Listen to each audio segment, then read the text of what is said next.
नमस्कार, मैं स्वनी गौतम कॉन्सेप्ट पर आपका स्वागत करता हूं। और साथियों, अभी हाल ही में दिल्ली में सिंघू बॉर्डर पर निहंग सिखों ने एक किसान की हत्या कर दी। उसके हाथ पैर काट कर उसको बैरिकेड पर लटका दिया।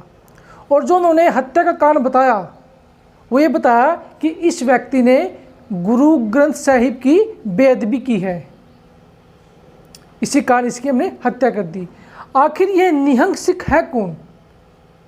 तो चलिए हम इनके बारे में जानते हैं। सबसे पहले आप ये समझ लीजिए, जो निहंग है ये एक फारसी शब्द है जिसका मतलब होता है आपकी तलवार, मगरमच्छ, कमल। अगर देखा जाए तो जो निहंग शब्द है ये संस्कृत के शब्द निशंक के काफ़ी करीब है, जहाँ पर निशंक का मतलब होता है संस्कृत में जिसको कोई डर ना हो, जिसको कोई भय ना हो। और निशंक शब्द का प्रयोग श्री गुरु ग्रंथ साहिब में भी किया गया है। ठीक है, तो इसका क्या मतलब है? जिसको कोई डर ना हो, जिसको कोई खौफ ना हो। तो जो निहंग सिख है ये एक सशस्त्र योद्धा है, मतलब कि वो योद्धा जिनके पास हर समय हथियार होते हैं। कौन से हथियार? जैसे कि तलवार, भाले। तो अब बात करते हैं इनकी वेशभूषा की। जो निहंग सिख है इनकी जो वेशभूषा है वो है नीले वस्त्र, ये नीले कपड़े डालते हैं।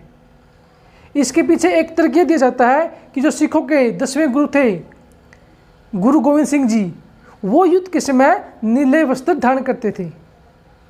तो इसके पीछे का कारण ये बताया जाता है। अब ये क्योंकि योद्धा है और सैनिक धर्म का निर्वाह करते हैं तो भारत में इनको एक सम्मान के नज़र से देखा जाता रहा है।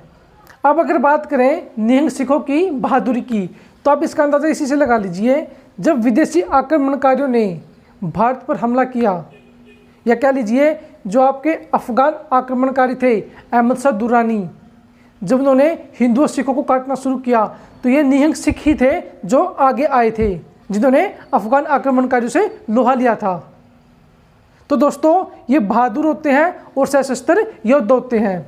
और इनको ऐसा बनाने का श्रेय और ऐसे लड़ाके बनाने का श्रेय निहंग सिखों को किसको जाता है? श्री गुरु गोविंद सिंह जी को जाता है। तो इस प्रकार निहंग सिख महान योद्धा रहे हैं और भारत में इनको सम्मान की दृष्टि से देखा जाता है। लेकिन दोस्तों, अभी हाल ही में जो इंसिडेंट हुए हैं वो अभी हाल ही का वाकया हो जिसमें एक किसान के इन्होंने हाथ पैर काट दिए और बैरिकेड पर लटका दिया और उनकी मृत्यु हो गई, या कुछ समय पहले इन्होंने एक पुलिस अफसर का हाथ भी काट दिया था।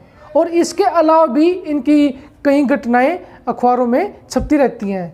तो दोस्तों, ये एक सोचने का विषय है कि आखिर ये ऐसा क्यों हो रहा है। जिस कौम का, ठीक है, हम इतना गुणगान करते हैं, इतनी इज्जत करते हैं, ठीक है, तो वो कैसे ये काम कर सकती है, ये एक चिंता का विषय है। ये निहंग सिखों को भी सोचना होगा कि वो किस रास्ते पे जा रहे हैं, क्योंकि दोस्तों मान सम्मान बड़ी मुश्किल से मिलता है। और मेरी सभी सिख समुदाय से या निहंग सिखों से ये प्रार्थना है कि वो एक बार मूल्यांकन करें कि वो किस रास्ते पे जा रहे हैं। क्योंकि दोस्तों, हम सब सिख धर्म की इज्जत करते हैं और हम चाहते हैं कि सिख धर्म पर कोई भी आँच ना आने पाए, कोई भी व्यक्ति, कोई भी देश, कोई भी समाज का हिस्सा उनके ऊपर उंगली ना उठाने पाए। तो इस बारे में आपकी क्या राय है दोस्तों? आप कमेंट बॉक्स में जाकर जरूर लिखें। आज के लिए इतना ही। Thank you. Have a nice day.